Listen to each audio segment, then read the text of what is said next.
여러분 안녕하세요, 롱장입니다. 제가 문득 생각해보니까 여러분이 혼란스러우실 것 같아요. 제가 지난 영상들에서 올해 하반기랑 내년 상반기 시장에 둔촌주공 입주 그리고 언론들이 어떻게 얘기해서 시장이 눌리는 효과가 있을 것이다 라고 말씀을 드렸다고 이해를 하시더라고요. 근데 반면에 전 정규강의 준비하면서 정말로 좀 큰 기회를 준비한다는 마음으로 보고 다니고 있거든요. 필사적으로 다니잖아요. 여러분들이 혼란스러우시겠다. 영상을 통해서 한번 정리를 하자는 생각이 들었어요. 제 정규 강의 20기는 접수 기간이고요. 접수 기간 3일 남았습니다. 그리고 3일 후에 강의가 올라가요. 듣기로 하신 분들이랑 필요하신 분들은 아래 링크를 통해서 확인이 가능하신데, 하기로 하신 분들은 강의가 올라가면 최대한 빨리 들어주세요. 왜냐면 가서 조급하게 결정하는 뜻은 절대 안 돼요. 위험합니다. 충분히 생각을 하시고 결정을 하셔야 되는데, 물건은 먼저 빨리 열심히 알아보시면 나쁠 게 없어요. 맞지 않습니까? 제가 정규 강의에 알려드리는 그 지역들이, 그 곳들이, 저는 이렇게 쉽게 말씀드리는 게 아니고, 나가보신 분들은, 가서 열심히 하신 분들은 거의 반응이 똑같아요. 다니다 보니까 왜 거기를 알려준지 알겠다. 그리고 좋은 결과가 나온 분들이 이제는 대놓고 얘기할 수 있어요. 많아요, 이제죠. 많습니다만 올해 하반기랑 내년 상반기는 여러분이 기대하는 것만큼 지금 가던 시장이 계속 갈 수 있지 않아요. 왜냐면 이 중간에 브릿지 역할을 해준다고 해야 돼요.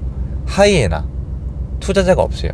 유동성이 적단 말이에요. 여기서 돌고 돌 수 있는. 그러니까 약간 웨이브 파도식이에요. 한 번 치고 또 치고, 작년에 한 번 치고 올해 한 번 치고, 그럼 다음 파도는 없느냐?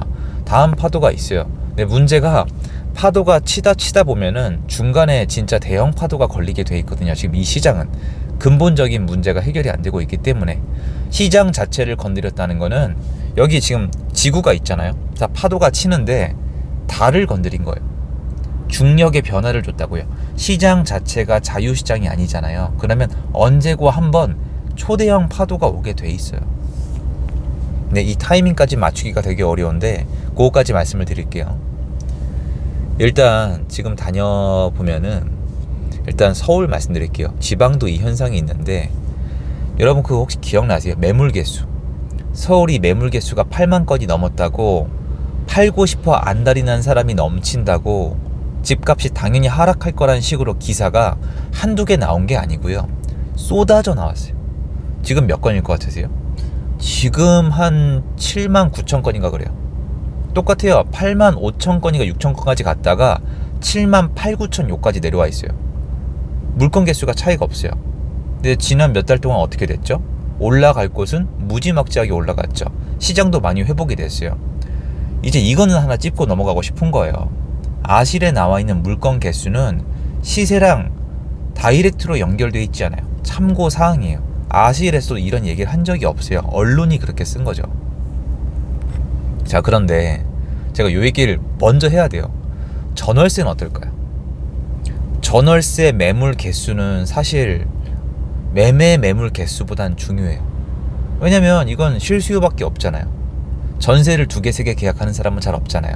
매매야 투자가 가능한 시장에서는 10개, 20개를 했었지만 전세, 월세를 여러 개 계약하는 이상한 분은 없단 말이에요. 그래서 전 월세 개수가 중요해요. 근데 지금 보시면은 전세 매물 개수랑 월세 매물 개수가 계속 줄어요. 특히 월세는 옛날 수준까지 돌아가고 있고, 전세도 이대로 가면은 옛날 수준으로 돌아가요. 옛날이 언제냐?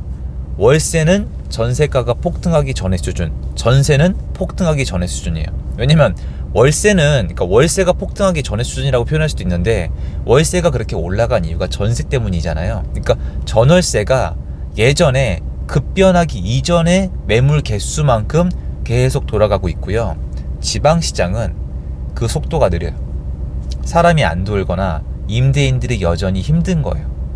그럼 쭉 다녀보면은 전월세 수급이 안 맞아 가는 게 저는 보여요.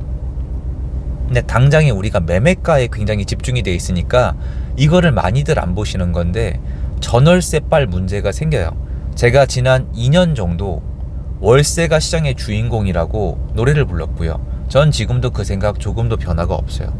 결국 월세가 문제를 만들어내서 전세가 상승으로 이어지고 매매가 상승으로 이어질 건데, 이대로 가면은 나중에 생각보다 더 심한 어떤 상승이 일어날 수가 있는 거거든요.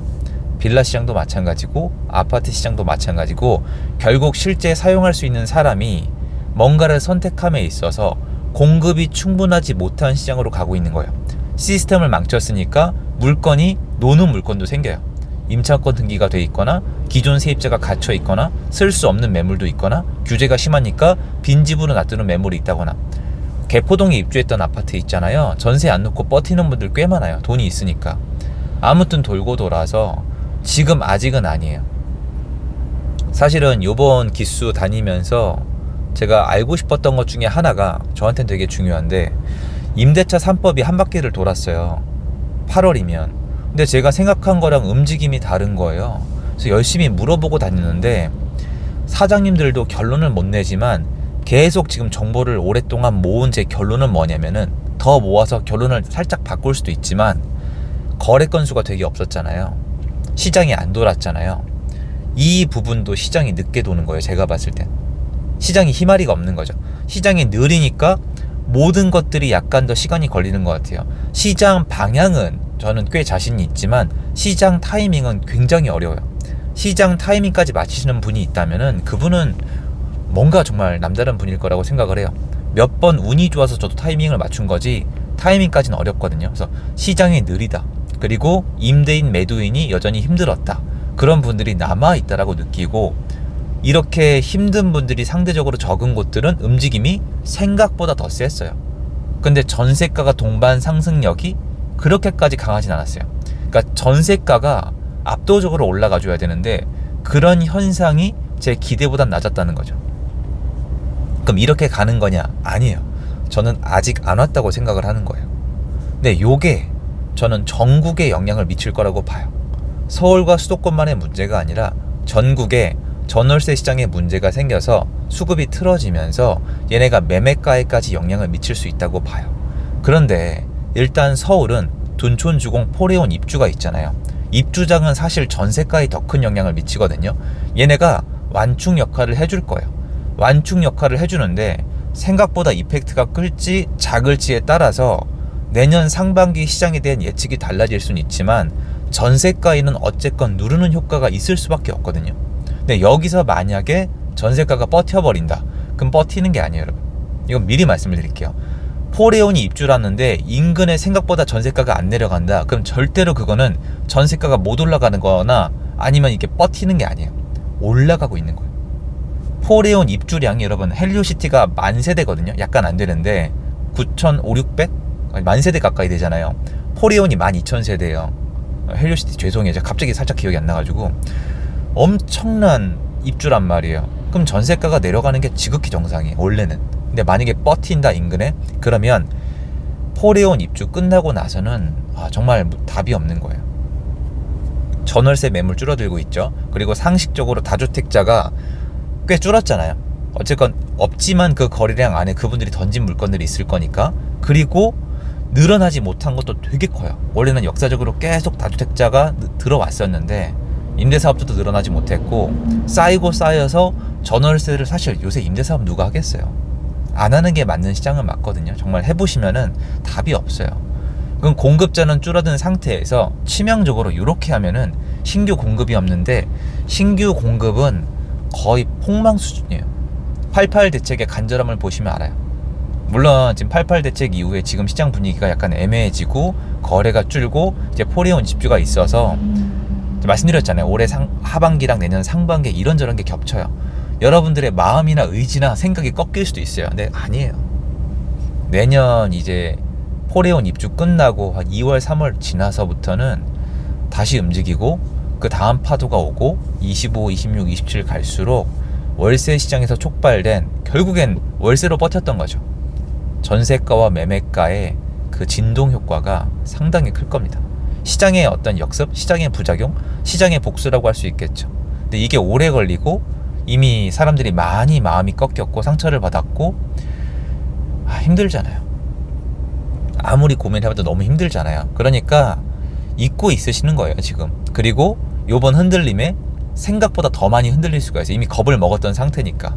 하지만 시장의 근원적인 문제를 봤을 때는 25, 26, 27로 갈수록 부동산 시장에는 여러분이 노려볼 수 있는 기회가 많아질 수 있고 생각보다 클 수가 있어요. 왜냐면 여러분 이상하지 않으세요? 신규 공급도 앞으로 없고 전국적으로 계속 줄어요. 그리고 전월세 공급자는 망해버렸거나 드러나지 않았고 어떻게 남아있긴 하겠죠. 그리고 뭐 똘똘한 한 채 문화는 바뀐 게 없고 규제도 안 풀렸고 옛날에 규제로 잡은 적 없잖아요. 뭐 하나 나아진 게 없어서 지금은 대출 규제가 다 버티고 있는데 이게 근원적인 수급을 얼마나 버텨낼 수 있을까요? 야, 정부가 이기지 않냐? 그거는 이제 금리 급등 발작 그리고 전쟁 이런 거가 더해졌던 건데 그런 사건이 또 터지면 모르겠지만 그게 아니면 결국엔 수급 문제가 터져요. 그때는 이펙트가 엄청 크겠죠. 그거는 대비를 하셔야 돼요. 그거는 큰 기회가 될 수가 있거든요. 그거를 나중에 이제 돈단 말이에요. 이게 한번 터지면 전국구로 퍼지는 현상이기 때문에 이런 문제가 서울만의 문제는 아니잖아요. 그럼 어떤 형태로 어떤 순으로 이게 돌게 될지 어떤 기회가 중간에 생겨날지에 대해서 미리미리 고민을 해놔야지 내가 시도할 수 있는 거지. 또 남들 뒤에 따라가게 되면은 경험이 있는 분들은 계시겠지만 만족스럽지 않은 결과가 나오거나 아니면 나중에 시장이 약간 쉬어가거나 반대 방향으로 가는 구간이 생기면 못 버텨요. 초장에 진입한 분들은 버텨요. 이번 시장도 마찬가지예요. 그런데 중간에 들어오신 분들이 버티기가 어려웠단 말이에요. 그래서 항상 내가 지금 왜 이렇게 힘들고 앞으로 기회를 잡기 위해서 뭘 개선해야 될지에 대해서 끊임없이 복기를 하고 또 끊임없이 생각을 하고 공부를 하고 도전을 하고 경험을 해야 된다고 생각을 해요. 그게 제가 하는 일이죠.